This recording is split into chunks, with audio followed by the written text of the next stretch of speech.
In this clip, we see this lady being aggressive with the plaintiff. She was directly threatening the plaintiff in front of the judge. She even said she had an ass whooping when they went back to Pennsylvania. We're going to find out how long they give you to file for a child abuse case, all right? We'll see how reliable your testimony is. We'll make this real fast and easy. Oh, that's no problem. All right, good enough. I'll be back But soon. you'll still get a whooping coming whenever we get back to Pennsylvania. In the end, Judge Mathis found the defendant guilty as she lied in his courtroom, and she was charged with $5,000, which she had to give to the plaintiff because of wasting their time, and therefore she got really mad. She directly charged at them, sprinting, and almost made it to them.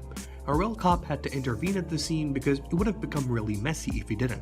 He got the lady cuffed up and escorted out of the courtroom as the plaintiff looked visibly horrified. Abuse the children, that's why I don't believe you. I'm standing on this. Like I said, you still got a whooping coming when we get back to Pennsylvania. Your claim is dismissed. Get out of my courtroom. You lied on these people. You've had a good day.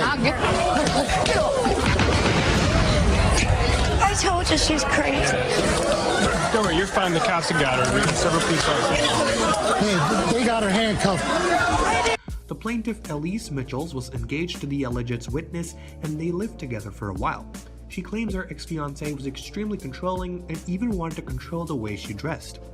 She was suing the defendant, or her ex-roommate, for an unpaid credit card bill which amounted to $2,827. It was a very controlling relationship. It was very hectic.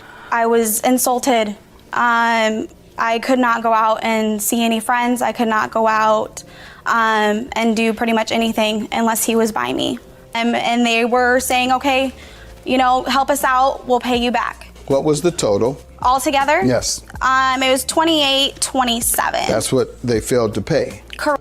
Meanwhile, the allegations were instantly denied by the defendant. Ultimately, the verdict was ruled towards the plaintiff, and she won the case and was supposed to get paid by the defendants.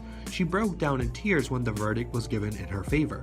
After Judge Mathis left the room, though, she was higging her mother, and within that short time period, she also started to point at them and started to cuss at them and call them names. You. Hey. You. Dirty. Go give somebody else an STD. Dirty. You know what? And you know I didn't ever. Hey, come on. Now, stop. Okay. Elise, you won. Stop. It's done. It's done, honey. You don't ever have to deal with him ever again. When her ex-fiancé, though, said, "Go give someone else an STD," she had a full-on rage out as she was sprinting towards him to take a jab at him, but was ultimately stopped by her mom and bystanders. It's because I kicked her out. About 7 months into the relationship, she had cheated on me and contracted chlamydia. It was a little difficult at first. At first, it was fine. What? Okay. It was fine. What became difficult? I think the constant implications of her mother implicating that we were ghetto. In this clip, we see another clip where Judge Mathis was in the middle of judging a difficult situation, which was between two daughters and their mother, who was apparently a crackhead. She left the home of her two daughters to instead move in with their grandmother. We have the police report. She moved in with my grandmother. She was supposed to feed her and take care of her, but instead, she was stealing money from her bank account, instead get high, and not help her own mother, her own blood. The sister duo makes a statement and says that their mom stole their grandmother's bank account card and used to waste money on drugs. She lived there and she was to take care of your grandmother. But she wasn't supposed to be cleaning out her bank account at the same time. Tell me about that. Okay.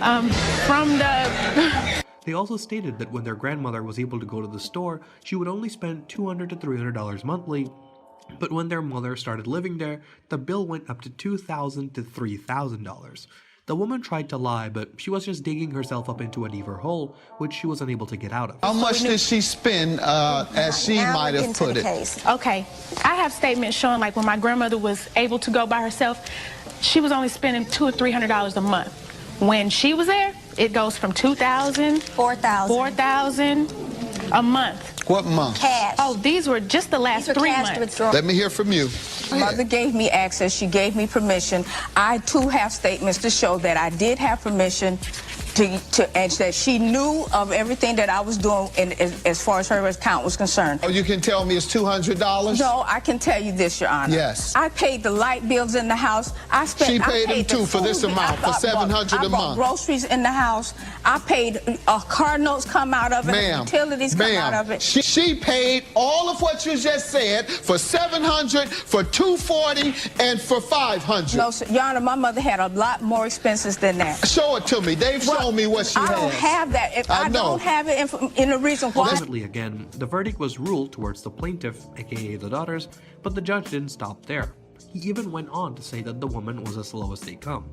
Knew that I had her access to her account. She knew you were spending it on crack? My mother Did she know you were spending it on crack?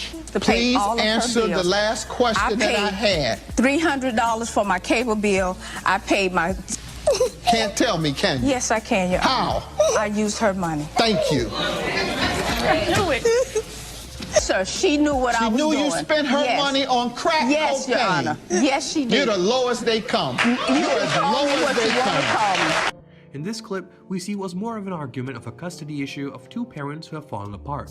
So you're saying that you obtained primary custody for a little while because you went to court without her knowledge and presented an article. Actually, I presented a police report, not an article. But you still didn't get primary. I held on to primary custody for a few No. Ultimately, when the hearing and the mediation and all that occurred, the man went to court without the knowledge of the mother. He got custody, but after an hour, when they went together, an issue was created and he lost his primary custody. Judge Mathis was furious because of the man's lack of ethic and common sense. The man claims he didn't want primary custody, but then Judge Mathis countered him and said, then what was he doing in court wanting primary? Not just an article. You had articles, police reports, all of that. And they said no primary custody, didn't they?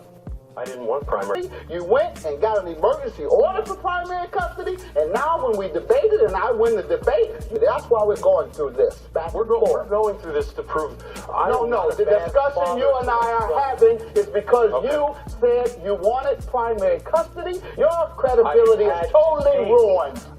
And you're talking contemptuous. Get the hell out of my court. You got that? The reason they were even in court was because he wanted...